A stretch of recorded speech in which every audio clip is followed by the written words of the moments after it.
Hello friends, medicine and DC YouTube channel में आपका एक बार फिर से स्वागत है। आज की इस वीडियो में हम एज़ाथियोप्रिन टैबलेट के बारे में बात करेंगे, जो एक इम्यूनोसप्रेसेंट मेडिसिन है। सबसे पहले इस वीडियो में हम जानेंगे कि एज़ाथियोप्रिन दवा क्या है, किस तरह की समस्याओं को ठीक करने के लिए इस दवा का यूज किया जाता है, कौन कौन से ब्रांड नेम से यह दवा मार्केट में उपलब्ध है, किस डोज या मात्रा में यह दवा मरीज को लेनी चाहिए, कौन कौन से साइड इफेक्ट इस दवा के हो सकते हैं, और वीडियो के लास्ट में हम जानेंगे कि इस दवा को लेने से पहले आपको कौन कौन सी वार्निंग्स और प्रिकॉशन का ध्यान रखना चाहिए। कंप्लीट जानकारी के लिए वीडियो को लास्ट तक जरूर देखिएगा। और अभी तक आपने हमारे यूट्यूब चैनल को सब्सक्राइब नहीं किया है तो प्लीज़ चैनल को सब्सक्राइब कर लें और बेल आइकन को टच करके ऑल पर जरूर कर दें, ताकि चैनल से रिलेटेड नोटिफिकेशन सबसे पहले आपको मिल सके। तो फ्रेंड्स, मैं हूँ आपको दोस्त आदर्श कुमार निवाती। चलिए वीडियो को स्टार्ट करते हैं।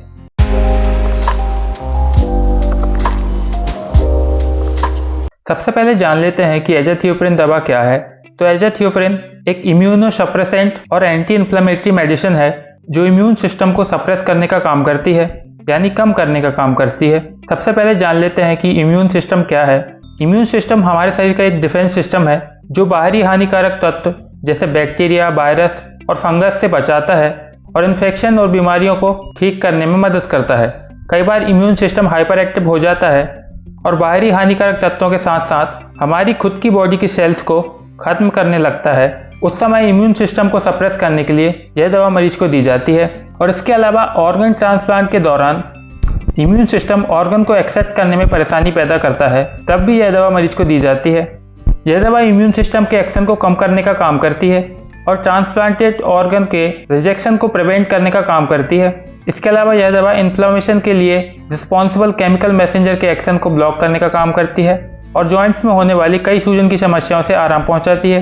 यह दवा आपको टैबलेट फॉर्म में 25 mg, 50 mg, 75 mg और 100 mg की स्ट्रेंथ में मिल जाएगी, जो डॉक्टर आपकी कंडीशन को ध्यान में रखकर ही प्रिस्क्राइब करते हैं। ध्यान दें, बिना डॉक्टर की सलाह के किसी भी दवा का सेवन ना करें। बिना डॉक्टर की सलाह लिए किसी भी दवा का सेवन करना आपके लिए हानिकारक हो सकता है। नेक्स्ट जान लेते हैं कि इस दवा का यूज किस तरह की समस्याओं में किया जाता है। तो यह दवा कई तरह के ऑटो इम्यून डिसऑर्डर को ठीक करने के लिए इस्तेमाल में ली जाती है, जिनके बारे में हम आगे बात करेंगे। ध्यान दीजिएगा कि यह दवा कई बीमारियों में फर्स्ट लाइन मेडिसिन के तौर पर सिंगल या कॉम्बिनेशन सॉल्ट में दी जाती है और कई बीमारियों में फर्स्ट लाइन मेडिसिन के तौर पर यह दवा नहीं दी जाती है। सिर्फ रिकवरी के दौरान ही यह दवा मरीज को दी जाती है। जैसे यह दवा जीवीएस में फर्स्ट लाइन मेडिसिन के तौर पर नहीं दी जाती है, रिकवरी के दौरान दी जाती है। जीवीएस यानी गुलियन बेरी सिंड्रोम, यह एक बीमारी है जिसमें इम्यून सिस्टम खुद की नर्व्स पर अटैक करने लगता है। इस सिंड्रोम में पैरों में कमजोरी और झुंझुनी से शुरुआत होती है और धीरे धीरे कर शरीर के ऊपरी हिस्से तक फैल जाती है और शरीर पैरालाइज होने लगता है। इस बीमारी में फर्स्ट लाइन ट्रीटमेंट के तौर पर प्लाज्मा एक्सचेंज और इम्यूनोग्लोबुलिन थेरेपी का यूज किया जाता है। इसके बाद ही यह दवा मरीज को दी जाती है।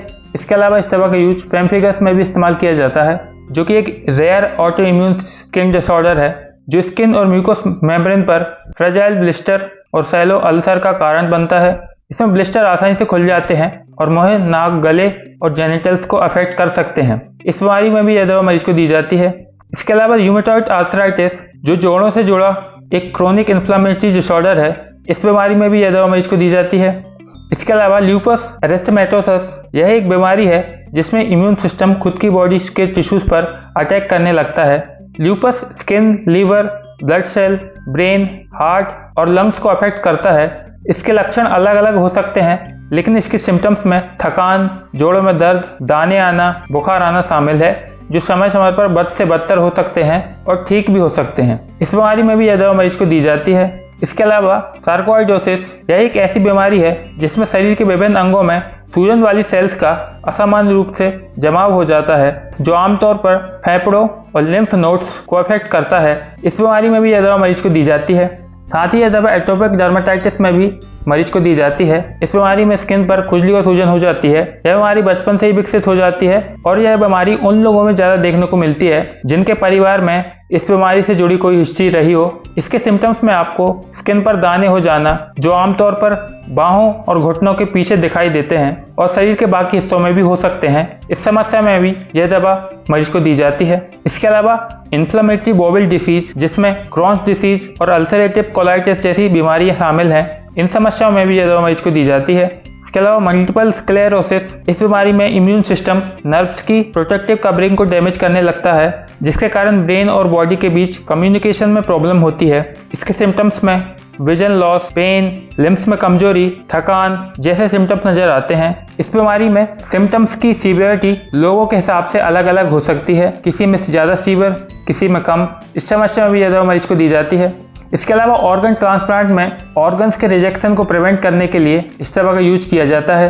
इसके अलावा और भी कई इम्यून सिस्टम से जुड़ी समस्याएं हैं जिनमें यह दवा डॉक्टर्स द्वारा आपको दी जा सकती है, इसलिए डॉक्टर की सलाह लेने के बाद ही इस दवा का इस्तेमाल करें। और ध्यान रखें, यह दवा आपको सिंगल सॉल्ट में भी दी जा सकती है, कॉम्बिनेशन सॉल्ट में भी दी जा सकती है, इसलिए डॉक्टर की सलाह जरूर लेना चाहिए। इसके अलावा इस दवा के साथ डॉक्टर्स और भी कई दवाइयाँ आपको लेने को बोल सकते हैं, इसलिए डॉक्टर की सलाह जरूर लें। बिना डॉक्टर की सलाह के इस दवा का यूज ना करें। नेक्स्ट इस दवा के ब्रांड नेम्स की बात करें तो यह दवा आपको आसानी से इसके जेनरिक नेम एजाथियोप्रिन नाम से मार्केट में मिल जाती है। इसके अलावा इस दवा को आप कई अलग अलग ब्रांड नेम से भी मार्केट से खरीद सकते हैं, जिनमें से कुछ ब्रांड नेम्स के बारे में आपको बताऊंगा, जैसे एजोरॉन टैबलेट, एजेडार टैबलेट, एरेथा टैबलेट, एजाप्योर टैबलेट, जाइमरिन टैबलेट, आइमोप्रिन टैबलेट, ATZ50। इसके अलावा यह दवा आपको और कई ब्रांड नेम से भी मार्केट में मिल सकती है। ब्रांड नेम्स अलग अलग हो सकते हैं, लेकिन उसमें दवा एजाथियोप्रिन ही रहेगी। नेक्स्ट अब जान लेते हैं कि इस दवा को किस डोज या मात्रा में मरीज को लेना चाहिए। तो ध्यान रखें, डॉक्टर्स आपकी कंडीशन को ध्यान में रखकर ही आपको यह दवा प्रिस्क्राइब करते हैं, यानी अलग अलग पेशेंट को अलग अलग डोज में यह दवा दी जा सकती है। यह दवा बच्चों को भी दी जाती है और एडल्ट को भी दी जाती है। इस दवा के कॉमन डोज की बात करें तो यह दवा कॉमनली 1 mg से लेकर 2.5 mg पर kg बॉडी वेट के मुताबिक मरीज को दी जाती है, और बीमारी और मरीज की कंडीशन के आधार पर यह डोज कम या ज़्यादा हो सकता है, यानी डॉक्टर्स आपको अलग अलग बीमारी में अलग अलग पेशेंट को अलग अलग डोज से दवा प्रिस्क्राइब कर सकते हैं। इसके अलावा डॉक्टर्स पेशेंट की कंडीशन को ध्यान में रखकर जरूरत पड़ने पर पेशेंट का डोज बढ़ा सकते हैं और कम भी कर सकते हैं, इसलिए डॉक्टर्स के द्वारा बताए गए अनुसार ही यह दवा लें। बिना डॉक्टर की सलाह के इस दवा का सेवन बिल्कुल ना करें, और जब तक डॉक्टर्स ने आपको यह दवा लेने को कहा है तब तक यह दवा लें। नेक्स्ट दवा के साइड इफेक्ट की बात करें तो जरूरी नहीं है कि हर किसी पेशेंट में इस दवा के साइड इफेक्ट नजर आए, सिर्फ कुछ ही पेशेंट में इस दवा के साइड इफेक्ट नजर आते हैं। इस दवा के कॉमन साइड इफेक्ट में आपको नोजिया या वॉमिटिंग की समस्या हो सकती है, बुखार आने की समस्या हो सकती है, शरीर में दर्द हो सकता है, खून में प्लेटलेट्स की कमी हो सकती है, बोन मैरो सप्रेशन जैसी समस्या हो सकती है, शरीर में खुजली हो सकती है। ये या इसके अलावा किसी और अनवांटेड साइड इफेक्ट से अगर आपको प्रॉब्लम होती है तो यह बात सबसे पहले अपने डॉक्टर को बताएं, ताकि आपको फर्दर ट्रीटमेंट दिया जा सके। अब जान लेते हैं कि इस दवा को लेने से पहले आपको कौन कौन सी वार्निंग्स और प्रिकॉशन का ध्यान रखना चाहिए। अगर आप इस दवा से एलर्जिक हैं या हाइपर सेंसिटिव हैं तो यह बात अपने डॉक्टर को जरूर बताएं, ताकि डॉक्टर्स आपको यह दवा ना देकर कोई और दवा प्रिस्क्राइब कर सकें। इसके अलावा अपनी मेडिकल हिस्ट्री और चल रही दवाइयों के बारे में अपने डॉक्टर को जरूर बता दें। स्पेशली अगर आपको किडनी की कोई समस्या है, लीवर की कोई समस्या है, या आपको कैंसर की समस्या है, एंजाइम डिसऑर्डर की समस्या है, चिकन पॉक्स जैसी कोई समस्या है, या इसके अलावा कोई और भी समस्या है, तो इसके बारे में डॉक्टर को जरूर बता दें, ताकि डॉक्टर आपके लिए कोई और दवा प्रिस्क्राइब कर सके या सावधानी बरतने की सलाह दे सके। इसके अलावा अगर आप प्रेग्नेंट हैं या प्रेगनेंसी प्लान कर रहे हैं तो आपको यह दवा लेते समय प्रेग्नेंट नहीं होना चाहिए, क्योंकि एजाथियोप्रिन टैबलेट आपके बच्चे को नुकसान पहुंचा सकती है।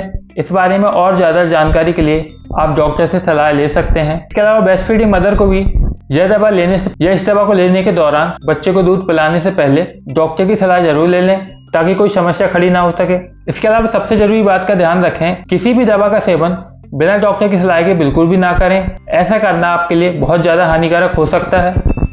अगर आपको मेरी यह वीडियो पसंद आई हो तो वीडियो को लाइक करें, शेयर करें और चैनल को सब्सक्राइब करना बिल्कुल भी ना भूलें।